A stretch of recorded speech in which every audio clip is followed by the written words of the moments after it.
Aloha and welcome in Kapualani here with your timeless guidance. And if you're watching this as I post it, Mercury is finally stationing direct, though we are going to be in a little bit of a shadow period for like a week or two. But at any rate, let's go ahead and open space. I'm going to, as always, like I always do, just do a little bit of space clearing, sound clearing, and I invite you to connect with your breath, breathing deeply in through the nose, setting some goals, intentions, calling in your higher self, your ancestors, your higher power, your spirit teams.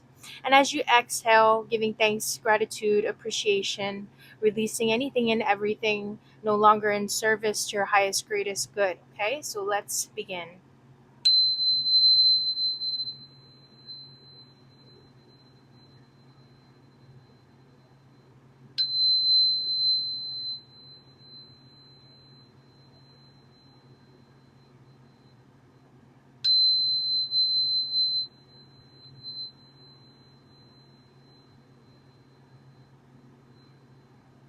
All right. So I also just want to apologize in advance if you can hear a bit of a loud sound in the background. That's the AC. It's quite hot, or it's getting at least hot where I am. But let's dive in here.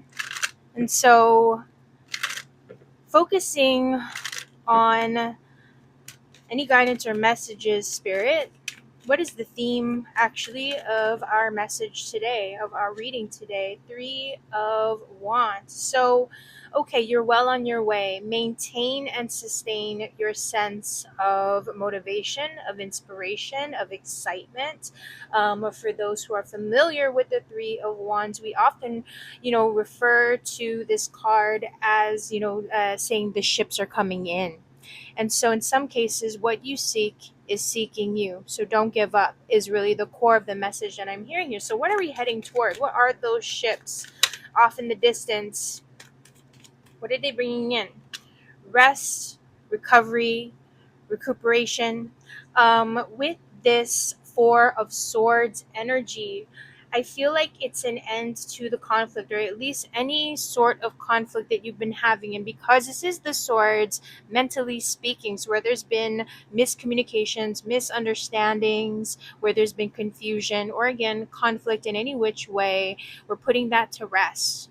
All right. This is a moment of reset. This is a moment to sort of I almost want to say like catch your breath, especially if there have been some very challenging moments that you've been dealing with. And I feel like it's also a sign, not again, not to not give up. We're just taking a pause, and it's also about allowing yourself a space to heal. What are we healing from? What are we moving into? The Sun and the Ten of Cups. So I don't know. I feel like, obviously, okay, let me kind of rephrase or reconstruct where this energy was flowing in terms of when I was saying, okay, like what are we going to be healing from and so forth. I feel like this is more about what we're stepping into. Maybe if you've been feeling in some sort of way put on the spot, overexposed, if you've been feeling a little bit burdened, like I was talking about the heat, how it's heating up out here. If you've been just feeling that sort of weighed downness from maybe too much sort of going on, we're entering into this time of, again, like a reboot in some sort of a way. New beginnings, new cycles opening up, and something that will be celebratory, something that's going to be supportive. I feel like whatever path that you're on, if you feel for whatever reason like the wind in your sails is kind of dying down, or it's died down, again, this is just a temporary moment of pause, and it's something for you to sort of just appreciate being in the moment and understanding that there may still yet be cycles that are closing out, but they're closing out on a good note.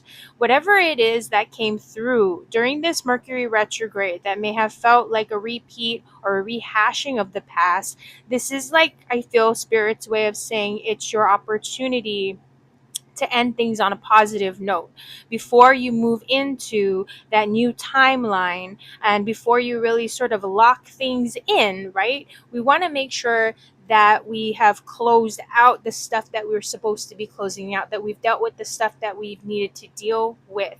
And so if there have been, with that 10 of cups, we see it as the family energy. I mean, 10 is a familial energy or a familial number. And this, again, I feel like with the sun and the 10 of cups, you can't really go wrong. It's a positive energy that we're seeing here. So tell us a little bit more. This was kind of wanting to come out, the devil energy. I'm going to acknowledge this energy. It didn't totally fall out, so I'm a little bit inclined to put it back in the deck, but I feel like we need to address it for a reason.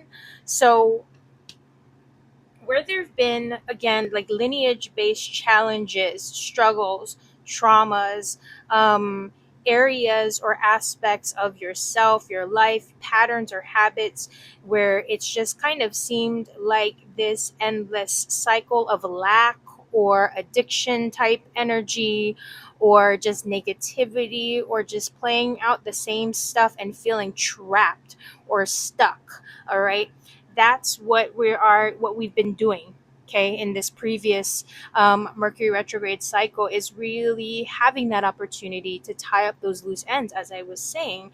We'll just let the devil stay there. So the devil is there. And just to acknowledge, we got Leo energy with the sun. This is very much that Leo season, Capricorn energy. So it's, again, I'm getting like taking care of business. The devil is about work and career, it can be.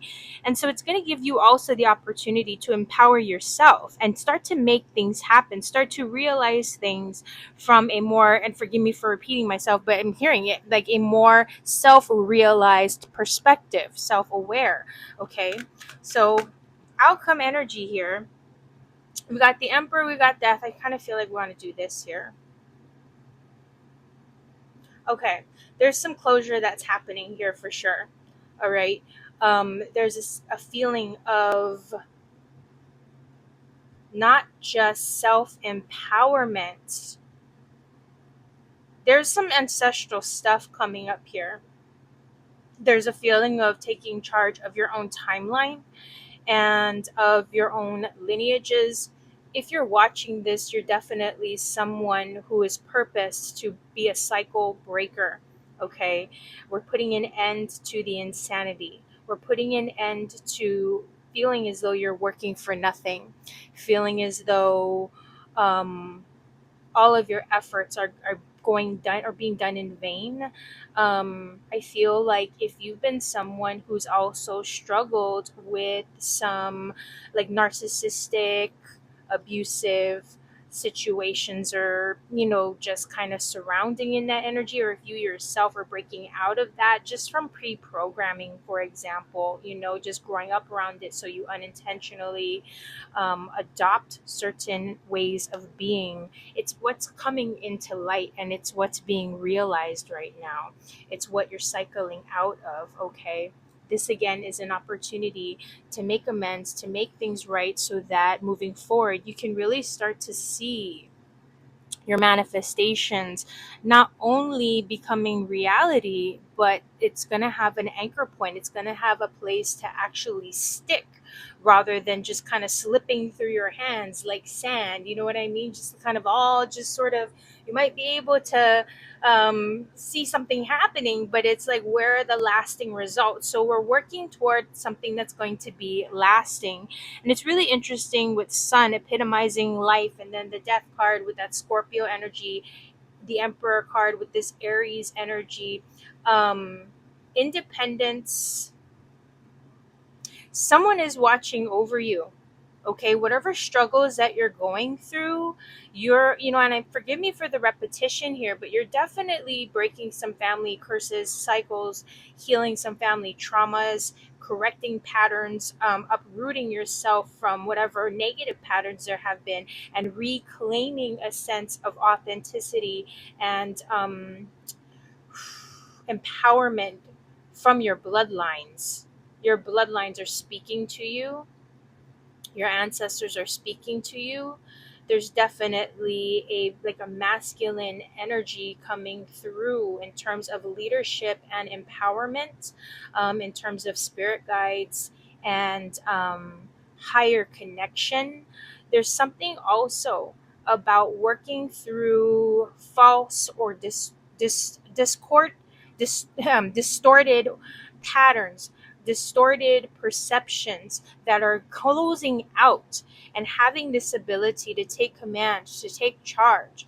What it is that you're doing right now is you're revisiting and reworking the dysfunctional framework, and you're restoring it to its authentic grace, is what I'm getting, to its core sense of structure and stability. All right. It's like restabilizing things from the ground up. There's this mastery of energy that's coming through as well, in terms of you really grabbing onto the reins and taking control back. All right. You're regaining a sense of self control, self worth, and self empowerment in your own life and in your own timeline. But we've got to give we've got to give divine time in order, that space, to also support us in the transformation and the transitions that we're moving through at this time. All right.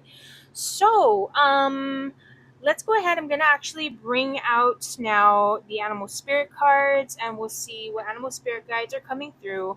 And if this is your first time watching, if any of these messages have spoken to you, there will be a part two to this reading at kapualani.com/extensions. It's a pay what you can. So I always suggest starting at like $1.11 just for those angel numbers. But whatever you can do, you can do, and that's appreciated. All right. Again, so long as the messages have resonated, don't be shy. Check it out. Okay. kapualani.com/extensions.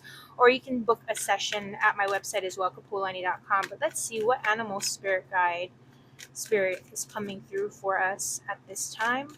What are the messages and insights? Okay. Our animal spirit messenger, owl. So there's wisdom. I believe I said this the last time I saw the owl energy with goddess Athena. I'm really getting these vibes on, if you vibe with the Greek gods, goddesses, with like Zeus, because I don't know why with this emperor. I know this is not exactly the association, but I'm picking up Zeus vibes. I'm picking up oracle vibes with the death energy, and obviously with Athena here, and like, even with just part of the frequencies that I'm vibing on right now, and this sort of higher timeline that's been blocked from you, that is clearing out. The work that you're doing, don't stop. All right. There may be a bit of a distraction. You may be distracted and wanting to just focus on, okay, yeah, it's great. Like I've cleared that stuff out and I just want to start focusing on the new stuff. But to get there, we have to really make sure that the back end work is done, that we've got things really set up nicely so that you have a solid foundation in which to anchor the new reality into the new timeline. Okay. So just kind of be sure that you're not sort of, you know what I mean, just kind of skipping off to the next chapter just yet. Make sure that you've tied up the loose ends and that you've done your research. Do your research where you need to do research, or do your homework where you need to do homework. It doesn't matter if this is about a new career path, if this is about manifesting a new home, if this is about manifesting your ideal relationship, whatever the case may be. All right. That owl is saying, look at the finer details. Okay. That owl can discern in the dark what others cannot discern. And part of it also is moving through the unseen with a sense of grace and confidence, but trusting your instincts. Now, in part two, of course, as always, I will be reading from the Animal Spirit Guidebooks. We can get the book version, as we see here, for the meaning, a deeper meaning into owl. And we'll also be asking the angels some questions. If you got some yes or no questions, we're going to ask the angels, and we're also going to bust out the romance angel decks like I always do. But again, if you're new, you didn't know that. So I'm going to wrap up here, and I will see you in part two for those who are interested. Again, kapualani.com for sessions, kapualani.com/extensions to dive deeper into this particular reading. All right. And I will see you soon. Take care.